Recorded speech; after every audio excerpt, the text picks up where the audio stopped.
சொல்கிறாரு. ஒவ்வொரு ரைட்டருமே ஒரு ஆங்கிளில் எழுதுகிறாங்க. இந்த எஸ்பெஷலி இந்த கிரைஸ்ட் சொல்ல இந்த ப்ரெடிக்ஷனை பற்றி.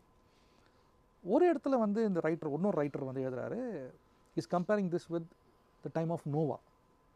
அந்த நோவா காலத்தில் இப்படிலாம் இருக்கும்போது சடனாக அந்த ஃப்ளட் வந்த ஒரு பீரியடை வந்து ரொம்ப ஸ்பெசிஃபிக்காக நோட் பண்ணி சொல்கிறாங்க.